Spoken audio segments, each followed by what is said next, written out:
Hola chicos, Ciencias Naturales 23.4. Estamos con las teorías históricas orogénicas, es decir, cómo se han ido sucediendo, aunque no han desaparecido y muchas coexisten, es verdad, y tienen sus adeptos y sus defensores, cada una, y sus detractores, lógico. Teoría de la convección. Teoría de la convección. En el vídeo anterior ya vimos la de contracción, la manzana que se arruga, la de la isostasia, los platillos que rompen el equilibrio y necesitan compensarlo, y la de la deriva de los continentes, del sial que flota sobre el sima, llevado por las fuerzas centrífugas de rotación de la Tierra y las gravitatorias del Sol y Luna. Y ahora entramos en esta que es la teoría de la convección. Quizás tú, como yo, hayamos oído la primera vez la palabra convección al hablar de los radiadores de una casa, de los que dan el calor.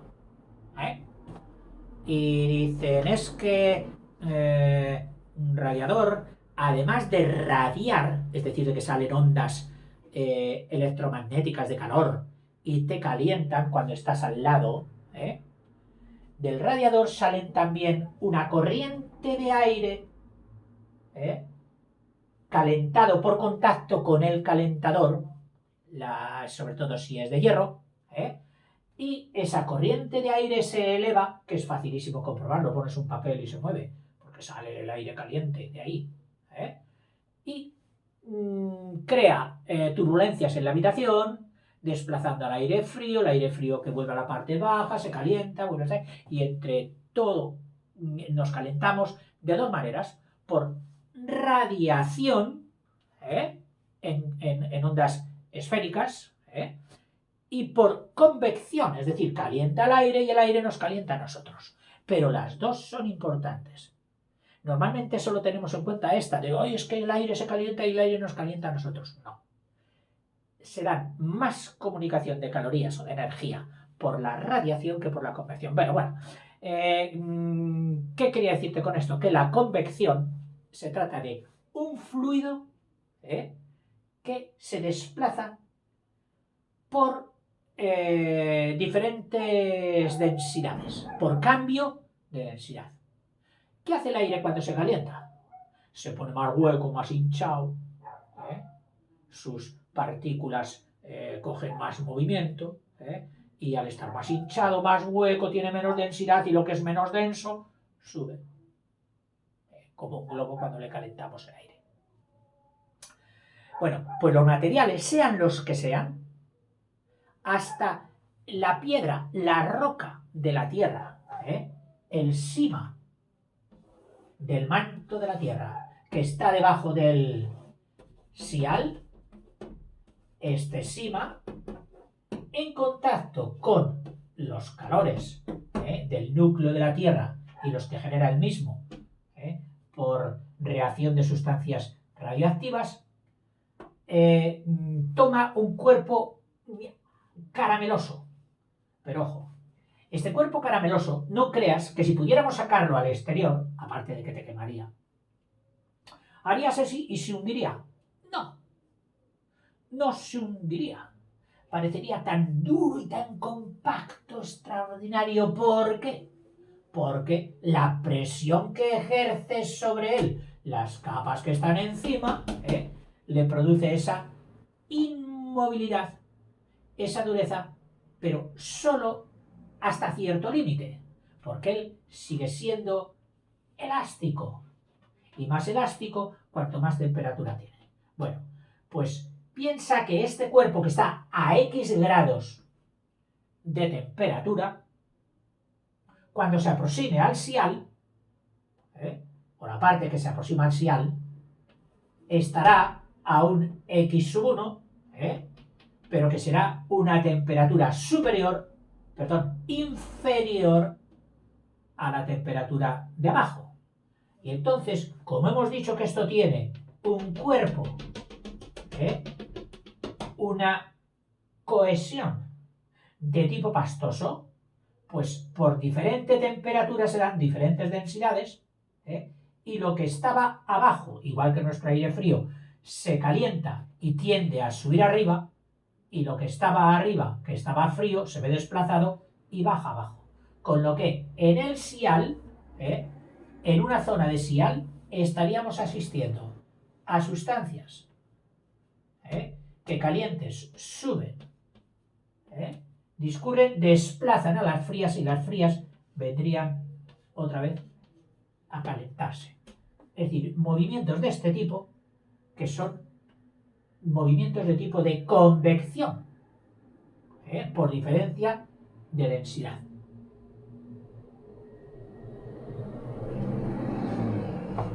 Te leo. Es debida a Holmes y a Krauss. Holmes y a Krauss. En el año 1931. Se basa en las corrientes de convección del manto subcortical. Esto sería el sial, sería la corteza, y la parte del manto que da debajo de la corteza se la llama subcortezal. Pero claro, el adjetivo de corteza no es cortezal, es cortical. Entonces, a esta parte de aquí, próxima a la corteza, la llama manto subcortical. Leemos. Se basa en las corrientes de convección del manto subcortical, que se forman por el calor producido por la desintegración radiactiva. O sea que aquí aboga más por la desintegración radiactiva de muchos de sus elementos, más que por el calor interno del núcleo, de algunos minerales. Las corrientes descendentes, esta, que coincidiría con otro circuito aquí de la misma naturaleza, en que también fueran descendentes. ¿Qué hace esta descendente con esta descendente? Produce una succión. Es como cuando estás bañándote y hay un remolino y ¡ay, no te arrimes ahí que te traga! Una succión. Chupar, succionar. Produce una succión. Entonces aquí el sial experimentaría un hundimiento. Dice, las corrientes descendentes producirían una succión de la litosfera, con lo que se hundirían, ¿quiénes? Los geosinclinales de los fondos marinos, y aquí estarían ya los continentes emergidos. El geosinclinal se estaría hundiendo en una succión provocada por la convección de las masas subcorticales del manto de la Tierra. Se rompería el equilibrio isostático, de fuerzas, y como reacción, al cesar las corrientes, si estas corrientes cesaran, por engullir al sial, surgirían, cuando éstas cesaran de esta fuerza de succión, por reacción, al cesar la fuerza de succión, se produciría la fuerza contraria, que sería la orogénica.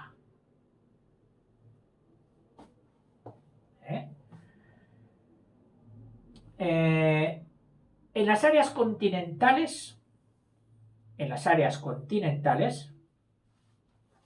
decir, aquí, por ejemplo, pues habría un continente, es decir, estas fuerzas no succionan, eyectan. Entonces, el continente puede estar ahí tranquilito. Pero en las zonas donde la convección se dirige de ambos bloques hacia abajo, se darían los geosinclinales. Lo que sigue siendo más difícil es entender, claro, hasta cierta manera, aquellas fuerzas tangenciales que estrangulaban el geosinclinal, sinclinal, y hacían que vomitase todo lo que le habían puesto dentro, formando las cadenas montañosas, están en consonancia con estos movimientos de convección, mira, que vienen así y estos vienen así. Entonces las fuerzas tangenciales estarían como arrastradas, cabalgando sobre las convecciones. En las áreas continentales había corrientes ascendentes, capaces de producir fracturas por las tensiones provocadas. O sea, estas fuerzas originarían tensiones y provocarían fracturas por donde aparecería la acción volcánica. Estos movimientos pueden cambiar de dirección,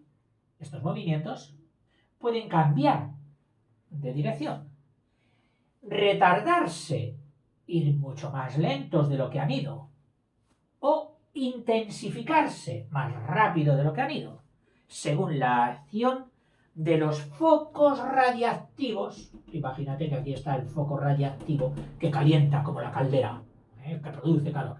Entonces ese foco radiactivo pasa su periodo de radiación, su periodo de exotermia, y ¿cómo se dice? La convección originada por ese foco disminuye, o aparece otro foco diferente, aparece otro foco aquí, y entonces se da la vuelta. O sea, serían los focos radiactivos, los hornos, las calderas, las que inducirían a este tipo de movimiento su ralentización o su aceleración. En fin, y hasta aquí sería el movimiento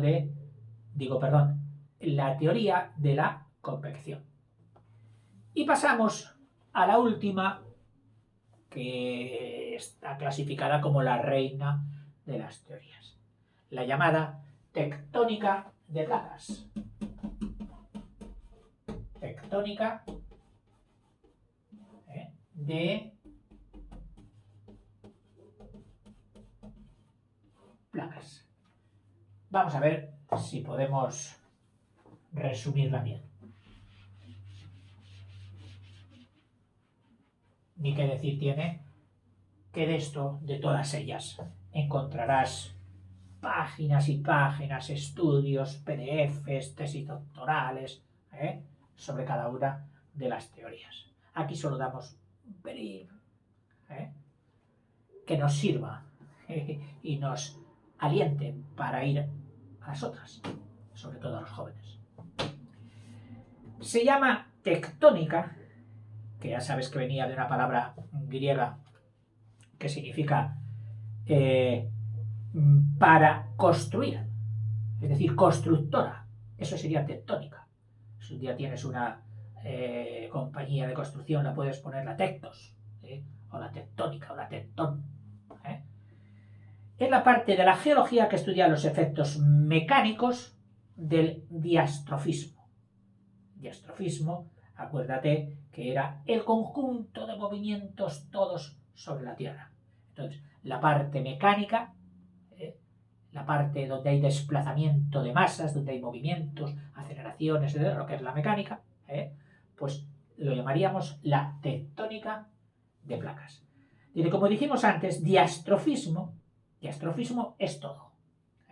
Diastrofismo es todo. Es el conjunto de los procesos tanto epirogénicos o verticales como orogénicos, o de fuerzas horizontales, que motivan la transformación de la corteza terrestre. Eso sería el diastrofismo. Todos los efectos de estos procesos se basan en las deformaciones o roturas de estratos horizontales. Es decir, la Tierra viejecita, desde que dejó de ser magma, ha tenido tantas alteraciones en su corteza, tantas erosiones que se han cargado sus crestas y la han convertido en llanuras, tantas otra vez movimientos orogénicos con nuevas montañas, tantas erosiones que la han vuelto a desgastar produciéndose esos ciclos, que en realidad lo más abundante sobre la Tierra hoy son los folios, las hojas esas que formaron al depositarse en los geosinclinales y que llamamos estratos. Hay una ciencia entera del estudio de los estratos que se llama pues la estratografía. Todos los efectos de estos procesos se basan en las deformaciones o roturas de los estratos, de los materiales que en su día estuvieron formando parte del litoral, parte de las zonas emergidas, y que por los agentes erosivos, aire, lluvia, agua, etc., se fueron haciendo detritus, partes más pequeñas, arrastradas por las aguas superficiales a los fondos de los océanos, y han formado los estratos. Hoy, por lo tanto, hay estratos que tendrán millones de años y otros que tendrán menos. Habrá estratos jóvenes y estratos más viejos, pero todos esos estratos han llegado hasta nosotros como si las hojas de un libro que hubieran sido sueltas y hubieran caído en el suelo. ¿Estarían ahí esas hojas quietecitas? No. Esas hojas habrían estado levantadas por fuerzas con su grado de rigidez, que no es el grado de la elasticidad del papel, por supuesto. Tú imagínate que fueran pues como placas finísimas de yeso, finísimas, de estas que las tocas y se rompen ya. Pues qué, pues sería un conjunto de aquí 4 o 5 plaquitas todas juntas puestas hacia arriba, otras, pues eso pasa con los estratos en la superficie de la Tierra. Entonces, vamos a estudiar las deformaciones y las roturas de esos estratos horizontales que se depositaban con los que hemos llamado materiales sedimentarios, que se sedimentan, que se posan. Por el principio de superposición, claro, el que llega tarde, el que llega último, se queda arriba. Si tú encuentras estos estratos que parece que no han sido movidos, no indican que tengan rotura ni nada, pues tú dirás que este estrato tiene unos cuantos miles de años o millones de años más joven que este, que será el viejo, el de abajo. Es decir, más nuevo, más viejo, de superposición. Los estratos superiores son los que se han formado después, más jóvenes, mientras que los inferiores son de constitución más antigua.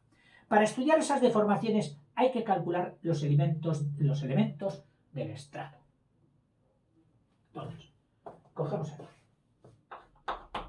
Como protagonista de la teoría de la tectónica de placas, ¿quién? El señor Estrato. Don Estrato. En un estrato, y para que nos puedan hablar luego, vamos a distinguir las siguientes cosas. Por supuesto, estoy seguro de que tú ya has visto estratos en los cortes de las montañas, en los cortes de las carreteras, en las orillas de los ríos. Has visto que la tierra está como puesta así, en capitas. Esos son los estratos.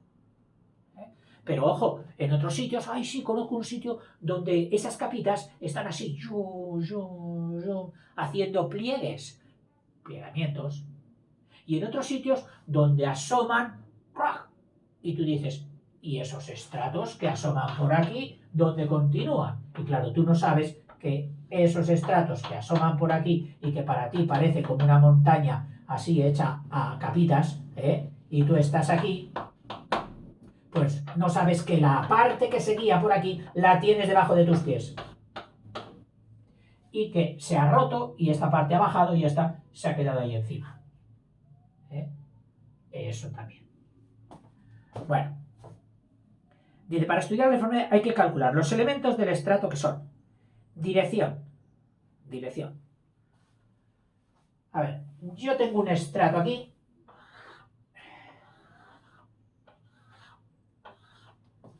Que por supuesto me lo voy a imaginar que sería como una carretera. Vengo con mi coche, un estrato que está como en subida. Aquí la capa superior sobre la que estamos pisando. Y lleva una dirección en el que se mueven todas las hojas del estrato. Si esto fuera una carretera, fuera yo con el coche y me parase, visto en perspectiva, he dejado aquí mi coche, marcado, me pongo delante y pongo una soga así, una cuerda, atravesado de parte a parte. Si esta cuerda la prolongo imaginativamente, cuando corte a la dirección de la brújula norte-sur, este ángulo es el que se llama dirección. Fíjate, este ángulo sería de un ángulo de 90 más de 90, pues 140 grados, que se ha desviado hacia el punto cardinal del este. O sea, este estrato tiene una dirección de 140 grados hacia el este.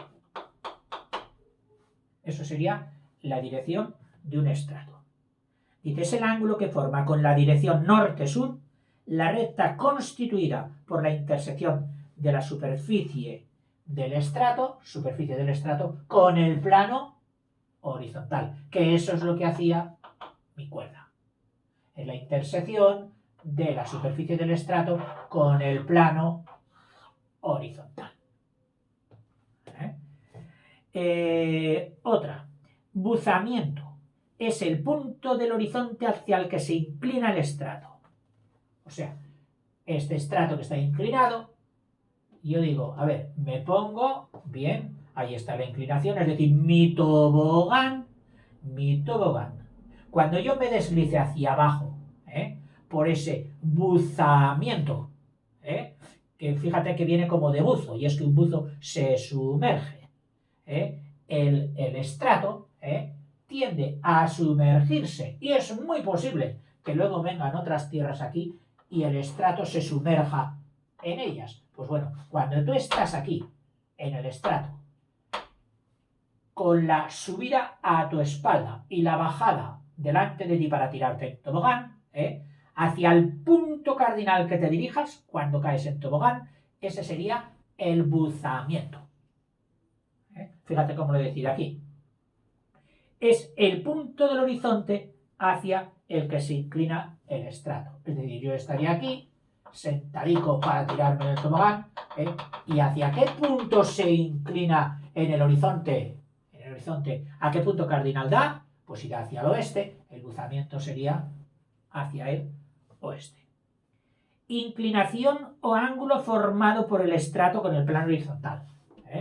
El plano horizontal formado con el estrato, este ángulo será el de inclinación, que no tiene que ver con el buzamiento. El buzamiento es de orientación hacia un punto cardinal y este es de inclinado. Es el que en una carretera nos señalaría, ojo, subida pendiente del 15%. Ya sabe usted que por cada 100 metros que ande el coche va a subir 15. Así que ojito porque esa pendiente es elevada. Esa sería la inclinación o ángulo formado por el estrato con el plano horizontal. Techo es su superficie superior. Si tú estás aquí sobre este estrato, estás pisándole en el techo. Si tú aquí en esta montaña que ves desde aquí abajo, que está todavía compuesta por estratos, dices, vamos a subir la montaña, y cuando estés aquí arriba, puedes decir que estás en el techo del estrato. donde no vas a poder estar seguramente, a no ser que sea con una prospección geológica, va a ser en el lecho.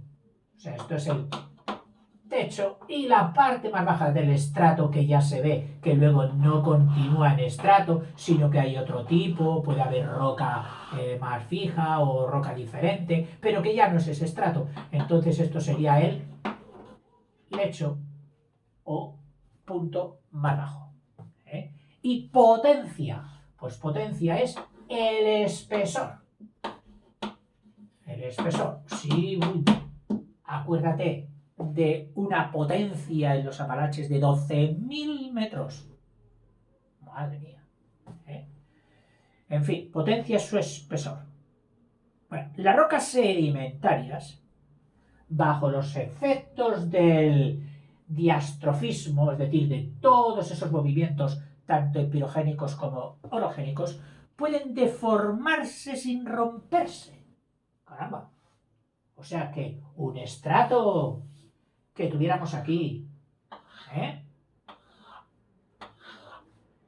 Al venir las fuerzas epirogénicas y orogénicas, dice que no se rompe, que él se dobla.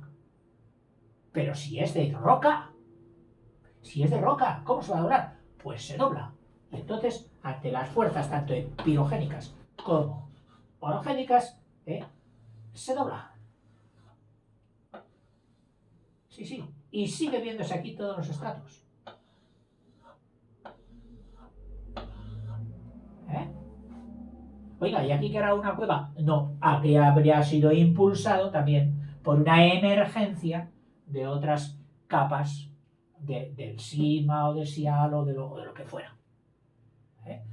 Yo sí que he visto algunas veces donde el plegamiento fue tan brusco y tan limpio que dejó aquí una cuevecita. Y recuerdo que yendo por la Cantábrica con el coche me fijé y dije, anda, mira esa cueva. Y tenía toda la parte superior de la cueva, todo con un plegamiento de estratos. Y me bajé, me aparqué bien, poniendo los intermitentes, los warnings, y hice unas fotografías. Unas fotografías que tienen que estar en mi página de Facebook en los últimos años, seguro que tienen que estar. En fin, a ver, que se me va el santo al cielo. Las rocas sedimentarias bajo los efectos pueden deformarse sin romper hasta llegar al punto en que si se supera su límite de deformación, claro, si llega un momento en que superan el límite de deformación, ¡crack! Rompen. Pero es de destacar el alto carácter plástico, sí, sí, de deformación, que presentan las rocas ante los fenómenos orogénicos y espirogénicos. Nos vamos a meter ahora con los pliegues. Los pliegues, ¿quieres que te diga una cosa? Ya no sé si el reloj lo puse bien, no lo puse bien, acabé antes, después. Soy un caso. Bueno, pues mira, ¿sabes qué? Te voy a dar los pliegues y luego dejaré para otro las fallas. Aunque pensándolo bien, para los que tenéis que estudiar esto, sí, pueden estar perfectamente separados pliegues y fallas, porque los dos serán sobre los estratos, pero no tiene que ver nada uno con otro. En los pliegues no hay rotura, bueno, en algunos casos sí, ya veremos, y en las fallas siempre hay rotura. Entonces, las consideraciones son diferentes. A ver, siguiendo con estrato, y siguiendo con tectónica de placas, es decir, no hemos dentro de los estratos que ya hemos visto sus componentes, dirección, buzamiento, inclinación, techo, lecho, etcétera, pues bueno, ahora vamos a ver los pliegues.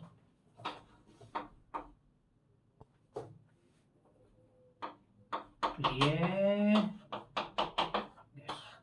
Oye, en la pliegue. Cualquier curvatura, cualquier arruguita, eso es un pliegue. Incluso está el verbo del campo semántico, que es el plegar, que es el doblar. En la zona donde estoy utilizan también el verbo plegar para acabar de trabajar. Qué bueno. Es como si estuvieras trabajando en un despacho y dicen, oye, acaba ya, pliega la hoja que estás haciendo, guárdala y ala, a casita. Plegar, dejar de trabajar. Una palabra de las alegres. Bueno, sigo. Dice, por la acción de presiones tangenciales, que son las orogénicas, los estratos aparecen inclinados o curvados, alternando pliegues convexos con pliegues cóncavos, convexidad, concavidad, claro. Alguien ha apretado por aquí con fuerzas tangenciales. Tú imagínate una tela que está sobre una mesa sobre la que puede deslizarse. Haces así sobre la tela y te aparecen arrugas, los plegamientos convexos que sobresalen y los otros cóncavos. Alternando pliegues convexos o anticlinales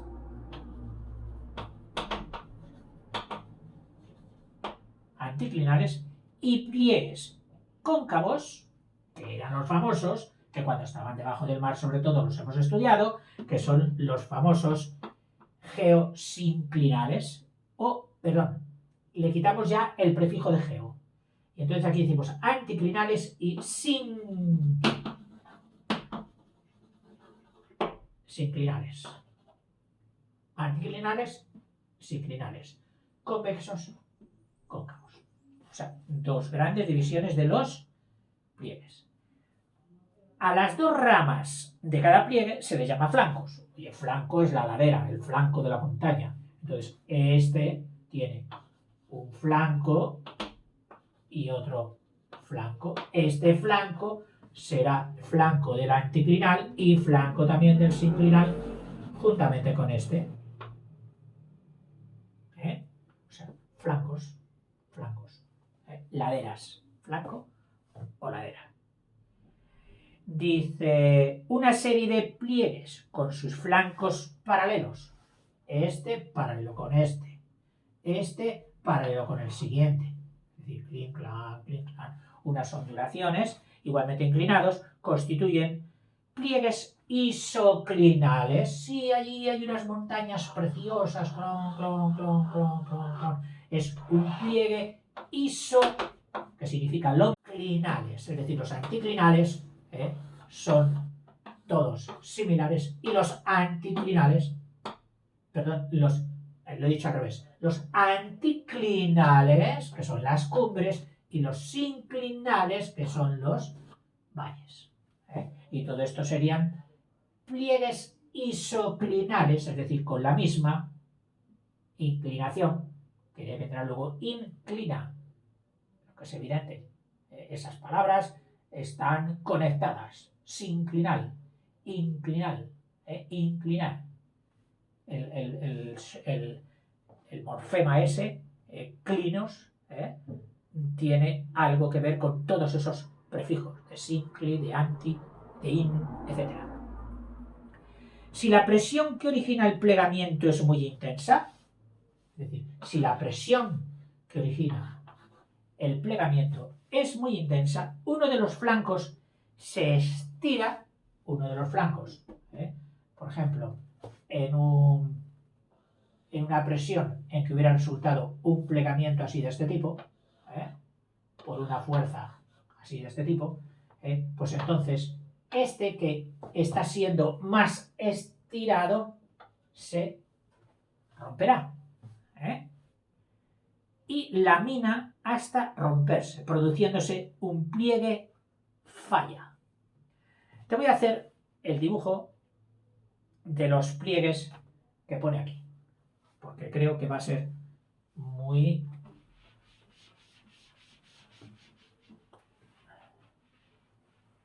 positivo. Mira, clases de pliegues, o dobleces, de los estratos. Un pliegue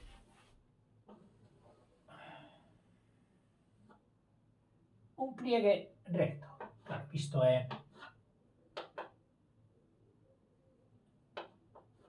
como si lo cogiéramos así en un laboratorio, lo hubiéramos cortado en un dibujo esquemático.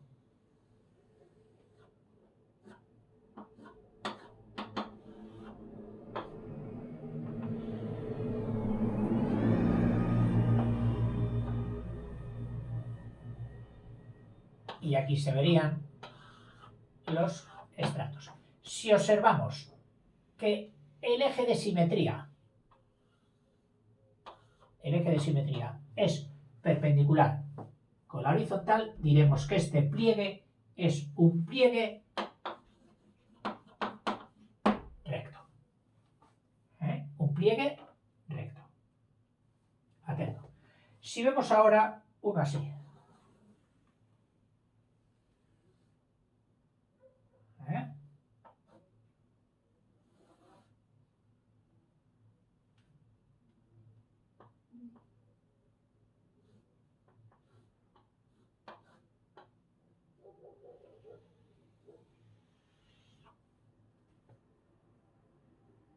y aquí, pues, los distintos estratos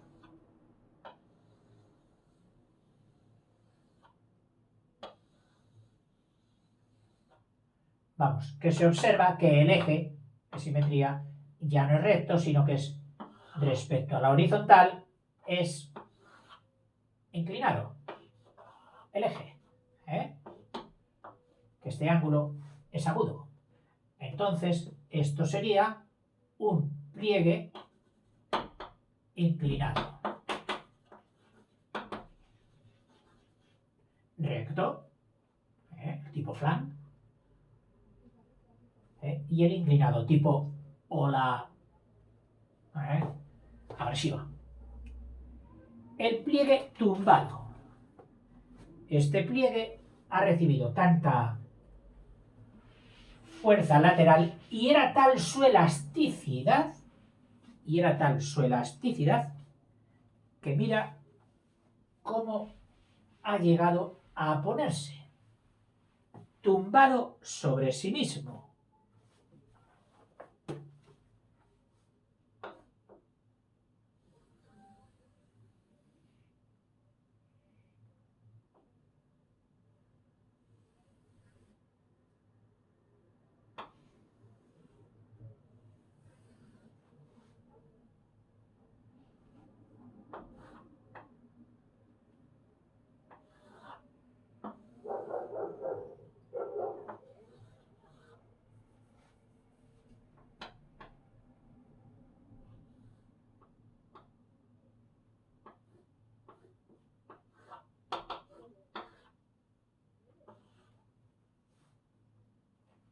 Mira, los estratos.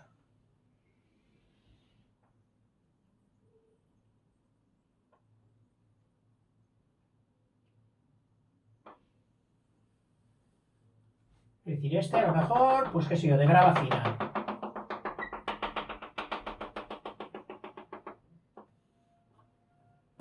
Siguiente estrato del plegamiento. De piedra compactada.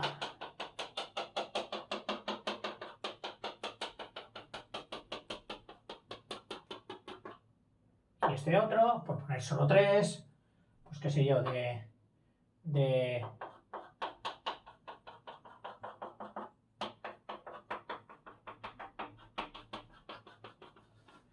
otro material. ¿Ves esto que ha hecho? Que está como tumbado. Sí, ahí. Este es un pliegue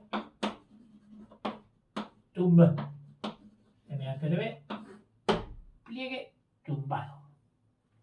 Y ahora hay uno que es medio pliegue y medio falla. ¿Por qué? Porque además de haberse tumbado, a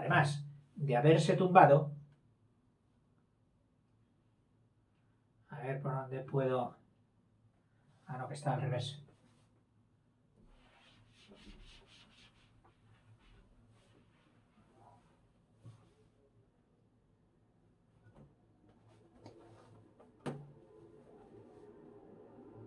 Mira.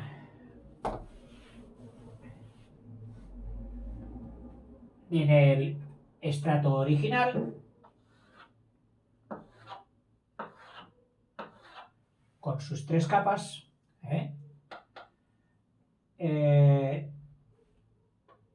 Apretaban las fuerzas horizontales, entonces hubo primero un doblamiento así, pero estas fuerzas se llevaron tan fuerte a esta parte que sobresalía aquí, a esta parte, tan fuerte que rompieron por aquí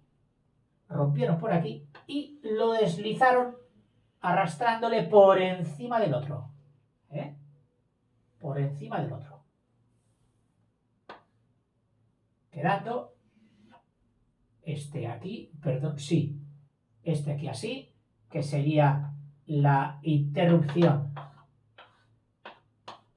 de esta parte, o sea, este punto habría estado unido a este antes de que fuera deslizado. O sea, lo ha hecho cabalgar a la mitad del estrato sobre la mitad inferior.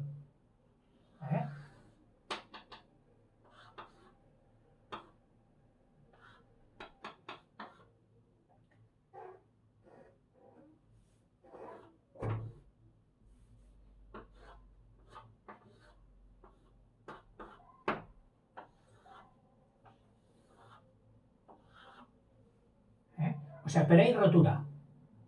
Mira, este estrato, el de piedra finita, llega hasta aquí. Aquí hay una interrupción, y sería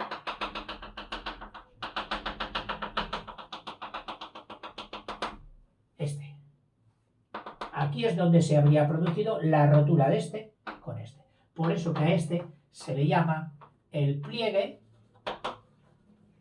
pero falla.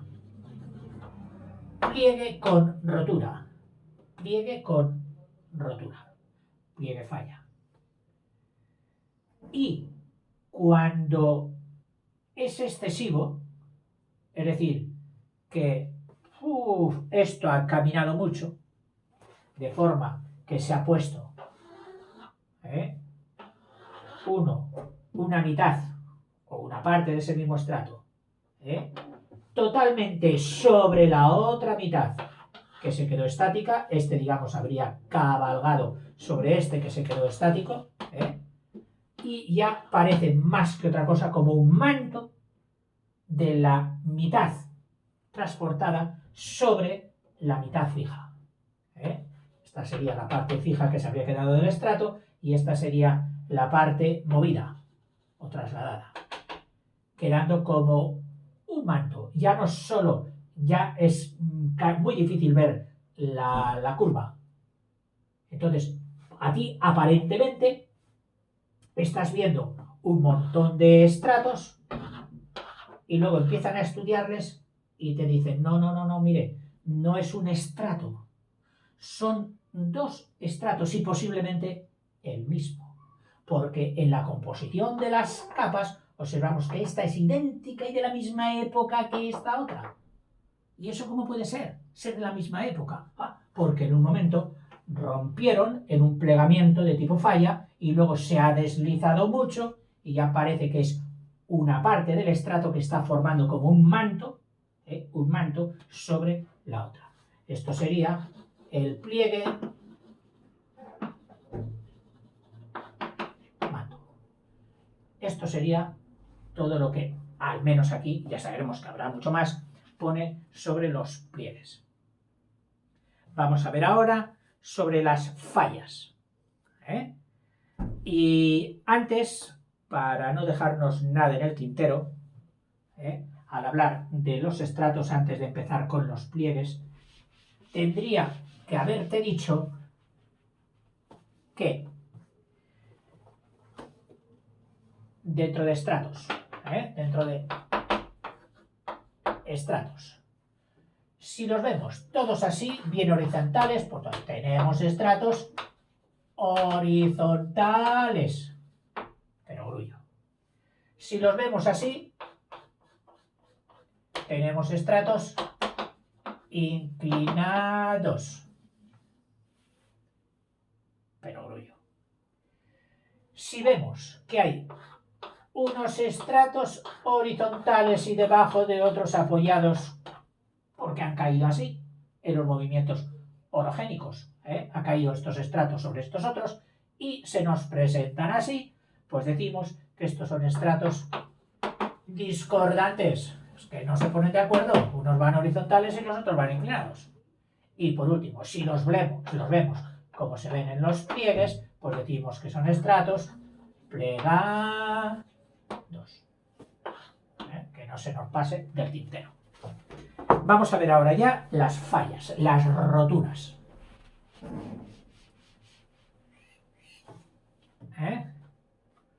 Fallas. También hechas a base de estratos, lógicamente. Dice, si los materiales sobrepasan su límite de resistencia al ser sometidos a fuerzas verticales, epidogénicas, se rompen según una serie de planos que coinciden con las direcciones de mínima resistencia. Es decir, veis siempre al mínimo estado energético, lo que llaman la entropía. Entonces, esos planos de rotura son los que están más de acuerdo con el mínimo gasto de energía de la materia en su relación con la gravedad de la Tierra.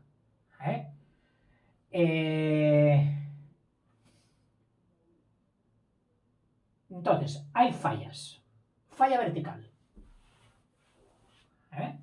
Falla vertical, ¿por qué? Porque el cuchillo de la rotura, el tajo de la rotura, ha sido en vertical. Pero, una vez cortados, estas fuerzas espirogénicas dejaron arriba a una sección, una parte del estrato, y la otra parte, la rota, ¡pum!, se bajó. Que a veces puede estar así. Entonces, llamamos a esto plano de falla. O plano de falla. ¿Por dónde ha fallado? Hombre, por aquí. Por el plano de falla. A la parte que ha quedado arriba, labio superior. Y a la de abajo, labio inferior. Así de fácil. Esto es una falla vertical. Fallas. Vertical. Dejamos el espacio vacío de nuevo y nos vamos. Si no es vertical, será inclinada. Así que nos vamos a otra y tenemos esta. Donde el cuchillo, en vez de entrar así, perpendicular a los estratos, entró en oblicua. ¡Paf! El cuchillazo, el plano de falla. Y se quedó el labio superior aquí, el labio superior aquí y el labio inferior aquí en esta parte. Pues bueno, entre las dos inclinaciones, esta y esta, a una la llaman directa, inclinada directa, y a otra la llaman inclinada inversa.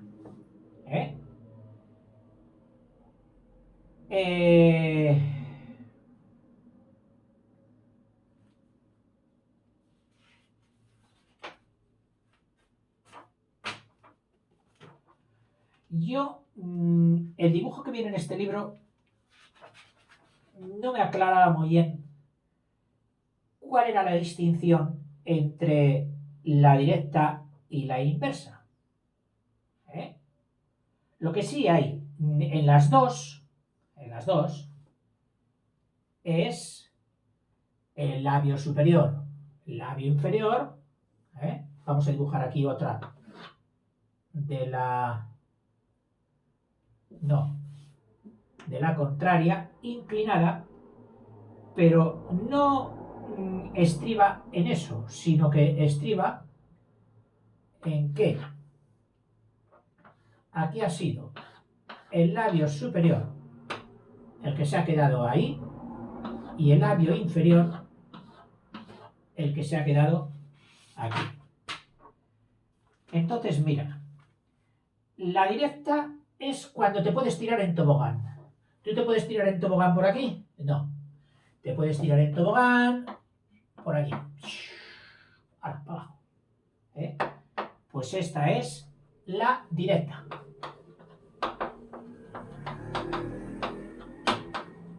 Falla inclinada, directa. La del tobogán. Y falla inclinada inversa. Las que verían los picapiedras para colocar sus castillos. ¿Por qué? Bueno, sus castillos, sus defensas. ¿Por qué? Porque se ponían aquí, cuando el enemigo venía por aquí y trataba de escalar por la lateral tal, ellos con las piedras, ¡pum!, en la cobrota del de abajo. Es decir, si podían apedrear a los de abajo, entonces es que tenemos una falla inclinada inversa. Esto no lo vas a encontrar en ningún libro. Lo de tobogán y lo del apedreo no lo vas a encontrar. Pero bueno, y ya te he dicho que a mí me despistaba mucho el gráfico que tiene este libro, porque lo único que me hacía era ponerme una falla inclinada, la directa, me la pone así, y con el otro labio aquí, y la inversa pone en el otro sentido y me pone esta aquí y esta aquí, pero claro, son simétricas, pero siguen teniendo las mismas características. Entonces, en otras páginas de internet es donde he encontrado esta diferencia. Estos serán los retos para los escaladores, esos tan impresionantes que son capaces de, ¿cómo se dice?, de una pendiente a contraplomo. A plomo sería la vertical, ¿no? Escalar por ahí, la vertical. Pero a contraplomo es que tienes que ir sujetándote, el más difícil todavía. Esas serían las las fallas inversas. Te leo. Se llaman fallas a las roturas de los estratos que se dan junto con una elevación y descenso de una de las partes fracturadas. Eso ha quedado claro, ¿verdad que sí? A la superficie de fractura se la llama plano de falla. Y línea de falla es el desnivel provocado. Es decir, esta altura desde aquí hasta aquí es lo que llamarían línea de falla, que parece que tratándose de línea debería ser otra cosa, pues es el desnivel provocado por el deslizamiento entre los dos estratos idénticos. Este estrato es el mismo que este, ha habido un corte, pues a esto lo llaman línea de falla, el desnivel. Plano de falla, línea de falla. Yo el nombre no lo encuentro muy didáctico, por lo menos. Porque acordarte de que la línea tiene que ser el desnivel, pero aquí está bien claro. Línea de falla es el desnivel provocado por el deslizamiento entre dos estratos idénticos. Según el plano de falla, estas pueden ser verticales, si el plano también lo es, inclinada u oblicua, cuando está inclinado. A su vez pueden ser directas o inversas, según el plano de la falla se incline hacia el labio hundido, el plano de la falla se inclina hacia el labio hundido, que sería este, el plano de la falla se inclina hacia el labio hundido. O hacia el levantado. Se inclina hacia el levantado. ¿Qué serían estas dos? Estas dos, por lo tanto, son iguales según esta definición. Y sin embargo, en el dibujo, pues ¿qué han hecho? Hacer una así y otra así, de que la una a la derecha, otra a la inversa. No. En una es el plano que se inclina sobre el hundido y en otra es el plano que se inclina sobre el levantado, tanto en esta como en esta. A las depresiones en escalera, es decir, hay estratos. Estoy sin querer engrasando la pizarra, luego la tiza resbala. Bueno, pues hay estratos que estaban así, y entonces hay unas fuerzas orogénicas, epirogénicas, que levantan por aquí, son poco elásticos y rompen, pero rompen así, clac y clac, y se llevan este bocado hacia arriba, o sea, como sacando una cuña, haciendo que estas fuerzas tiren hacia allá y estas hacia allá, y al cabo de cuando ya se ha realizado, pues aparece esto así.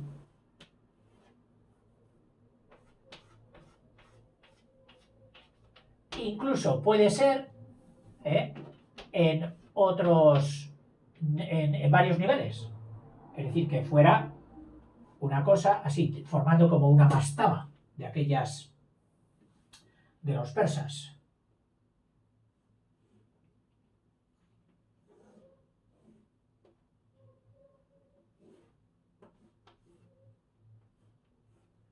Y los estratos todos horizontales, O sea, este estrato es este y es este. Solo que se han roto así. Y este ha resultado ahí puesto. El tercero de aquí sería el tercero de aquí y el tercero de aquí. A las depresiones en escalera originadas. A ver. Dice, mira, a las depresiones en escalera originadas por dos fallas o grupos de fallas asociadas se las llama cuando es al revés, es decir, cuando esto, pero es en sentido contrario, es decir, esto es un caso. A estos se los llama pilares. Pilares. Cuando la fuerza tectónica, la fuerza diastrófica o epigénica, no, epirogénica, chutaba hacia arriba por el centro y han roto así. Han dado origen a pilares. Y cuando los que sufren las fuerzas en un estrato hay una fuerza que se hace muy intensa por aquí y otra que se hace muy intensa por aquí, pero por aquí no. Entonces rompe por aquí, rompe por ahí, rompe por aquí, esta parte se eleva, esta parte también se eleva, y aquí queda esto hundido.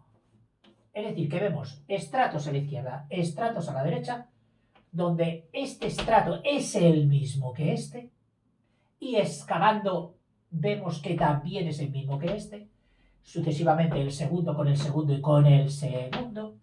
Esto sería una fosa. Así como esto es un pilar, esto sería una fosa tectónica. tectónica, que es ese adjetivo que sirve pues, para todo esto. Fosa tectónica, las fuerzas se han elevado aquí y esta ha permanecido ahí. O bien también podría ser. No, que esta hubiera experimentado una succión. Hombre, en la tectónica de placas, bien podría ser posible. Que las convecciones hubiesen provocado una sección sobre esta parte del estrato, lo hubieran hundido y esta parte de los estratos de aquí hubieran quedado en la misma superficie. Yo pienso que también debería ser posible. Dice, al contrario, los pilares tectónicos se llaman también Horst. Y nos pone un ejemplo, la Sierra del Guadarrama, la que está al norte de Madrid, donde van a pasar pues, los fines de semana la gente. Dice, como se ha podido apreciar, este tipo de movimientos crea relieve en contra de la acción de los procesos externos que lo destruyen. Es decir, hay procesos externos que eran los de la erosión, los erosivos, que destruyen, van destruyendo, van tirando todo. Pues estos son los creadores, los que fabrican, que de ahí viene la palabra tectónicas, tectónicas, fábricas, los que fabrican el relieve. Los movimientos endógenos de la Tierra fabrican y hacen que la Tierra sea más variada, con más montañas, etc. Cosa que la erosión lo enrasa todo. A lo largo de las eras geológicas que se han sucedido en la Tierra, ha habido 4 ciclos geológicos. O sea, 4 repeticiones de orogénesis, demolición, orogénesis, enrasamiento.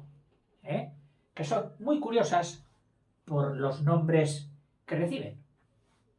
La más vieja de estos ciclos erosivos, o los ciclos de las fases orogénicas. 4 fases orogénicas sucesivas denominadas respectivamente. La primera, la más antigua, huroniana, porque se puede ver o quedan restos de ella en el lago Hurón de Estados Unidos. La siguiente, la caledoniana. Y para los que son virtuosos de la historia saben que la Caledonia era caledoniana. Es el norte de la isla de Gran Bretaña, es decir, hoy son zonas de Escocia. La orogénesis caledoniana, la segunda sobre el globo terráqueo. La herciniana.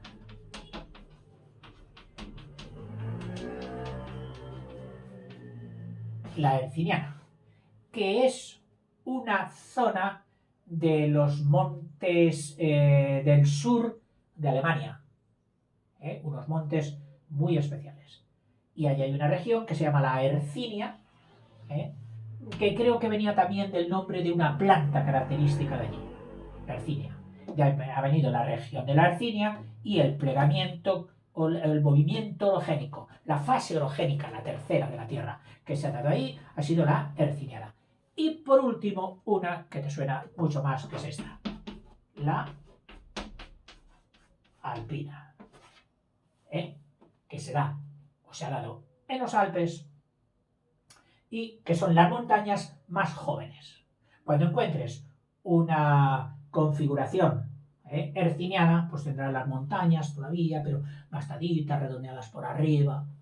Cuando encuentres una caledoniana, pues ya quedan unos promontorios que indica que algún día debió haber montañas. Y cuando encuentres la huroniana, pues todavía menos visibles. Pero para eso están los geólogos, para analizarlo. En la alpina puedes meter todas las grandes de hoy. Puedes meter los Andes, las rocosas, el Himalaya, los Pirineos, los mismos Alpes, etcétera, etcétera. Todas estas son alpinas, de la cuarta fase orogénica de la Tierra. Por cierto, ya como simple curiosidad, ya te habré dicho alguna vez que los montes Alpes es una tautología, porque resulta que la palabra Alpe, es monte. Es decir, estamos diciendo los montes, montes. Pero bueno, de eso ya nadie se acuerda. Chicos, esta serie 23 era uno de mis cocos de estudiante. Los temía. Y me ha costado. Alguna cosilla, alguna duda todavía me gustaría haberla entendido mejor. Pero bueno, si había alguna que no entendía bastante, prefiero omitírtela y si tú le echas en falta, pues ya sabes. Al Google, como me toca a mí. Hasta luego, chicos.